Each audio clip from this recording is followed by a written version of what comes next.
चलिए आगे बढ़ते हैं। सबसे पहले बड़ी और महत्वपूर्ण खबर है, दौसा के महुआ में पुजारी की मौत का पूरा मसला है। दबंगों ने मंदिर माफी की जमीन पर कब्जा किया। जयपुर में इलाज के दरमियान पुजारी की मौत हुई थी। पुजारी का शव लेकर जयपुर पहुंचे किरोड़ी लाल मीणा।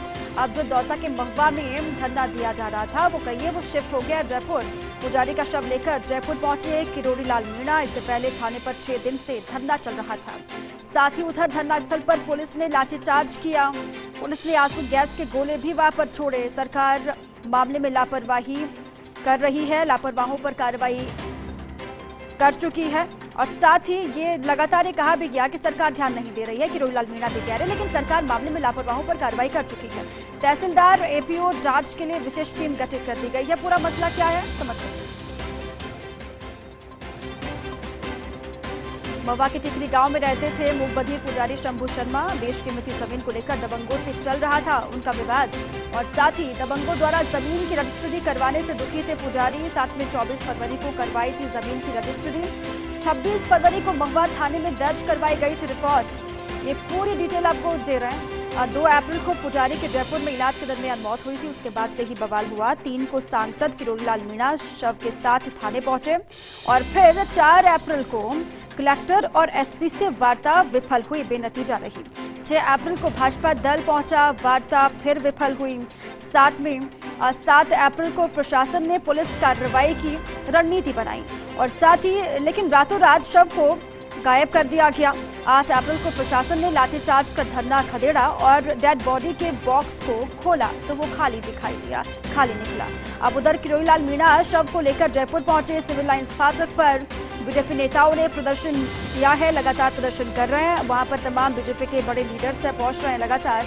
अब बड़ी अपडेट ये, बीजेपी लीडर सुमन शर्मा भी वहां पर पहुंच चुकी है। थोड़ी देर के बाद खबर है हरीश चौधरी वहां पर पहुंचेंगे, बातचीत होगी।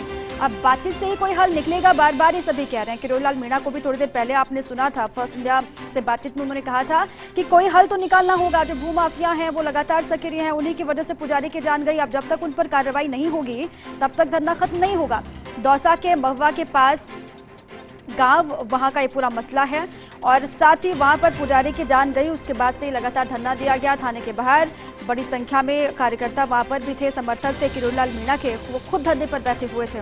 अब चूंकि दौसा से ये पूरा मसला शिफ्ट होता हुआ जयपुर दिखाई दे रहा है। जयपुर के सिविल लाइन फाटक की तस्वीर आपको दिखा रहा है। बड़ी संख्या में बीजेपी के लीडर यहाँ पर, और किरोड़ी लाल मीणा ने साफ तौर से कहा कि सरकार को नींद से जगाने के लिए यहाँ पर आए हुए हैं। अब इस पूरे मसले को लेकर फर्स्ट इंडिया के कुछ सवाल हैं। 7 दिन तक शव का अंतिम संस्कार नहीं करना कितना सही है, ये सवाल बेहद महत्वपूर्ण है। दौसा से जयपुर शव लेकर जाना कितना उचित है, ये दूसरा बड़ा सवाल। इसके साथ ही प्रदेश की राजधानी में कानून व्यवस्था बिगाड़ना कितना सही है। साथ ही क्या दौसा में ही रुककर वार्ता नहीं हो सकती थी, ये भी बड़ा सवाल। जब सरकार कर रही कार्रवाई, जांच टीम गठित, तो फिर धरना क्यों? जब सरकार की तरफ से उचित कार्रवाई की जा रही है, एक टीम भी गठित कर दी गई है, कार्रवाई हो रही है, जो लापरवाह हैं उन पर कार्रवाई होगी, लेकिन इतना सब होने के बावजूद भी धरना खत्म क्यों नहीं किया जा रहा, क्यों अड़े हुए हैं, ये बड़ा सवाल है। इसी पर अधिक जानकारियों के साथ मौके से मेरे सहयोगी ऐश्वर्या प्रधान जुड़ चुके हैं, सीधा उन्हीं का रुख करती हूँ। ऐश्वर्या, लगातार जो लापरवाह हैं उन पर कार्रवाई भी हो रही है, सरकार कह रही है किसी को बख्शा नहीं जाएगा, जांच टीम भी गठित कर दी गई है, कार्रवाई आगे बढ़ रही है, लेकिन उसके बावजूद भी मानने को तैयार नहीं है। अभी तस्वीरें दिखाएं और कौन कौन वहां पर मौजूद है।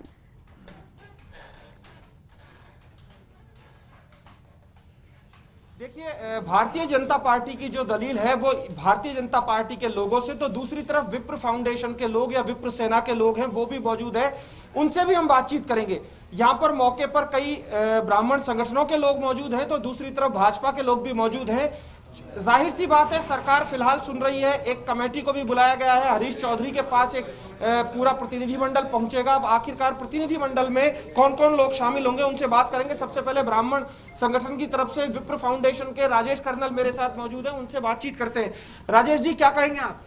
देखिए, राजस्थान सरकार की तरफ से जो राजस्व मंत्री का प्रतिनिधिमंडल 11 आदमियों का जाने की बात है, उसमें हम सब लोग एकजुट होकर जाएंगे। और जो मंदिर माफी की जो 30,000 बीघा जमीन है, 30,000 बीघा जमीन, उसमें 18,000 बीघा पर जो कब्जे हो रहे हैं, एक तो उनको छुड़ाया जाए।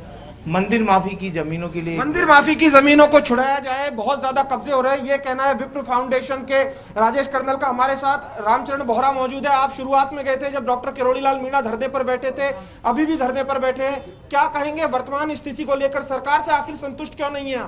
देखिए, लगभग 1.5 माह हो गया। 22 फरवरी को ये रजिस्ट्री हुई, 26 फरवरी को FIR दर्ज हो गई।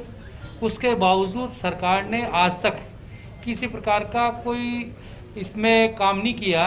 कोई आप केंद्र की नुमाइंदगी करते हैं, केंद्र सरकार से भी इस मामले में बात की है? इन्वेस्टिगेशन नहीं किया तो पहले राजस्थान सरकार का दायित्व बनता है कि वहाँ की लॉ एंड ऑर्डर स्थिति को वो ठीक करे।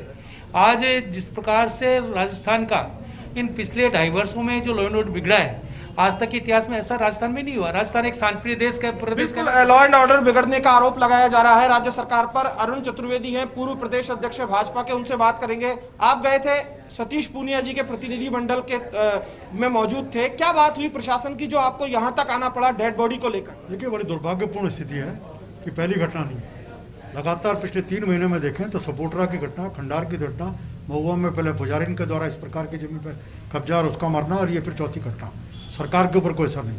विधानसभा के अंदर भारतीय जनता पार्टी के कार्यकर्ताओं ने पुरजोर तरीके से उठाया, कोई असर नहीं।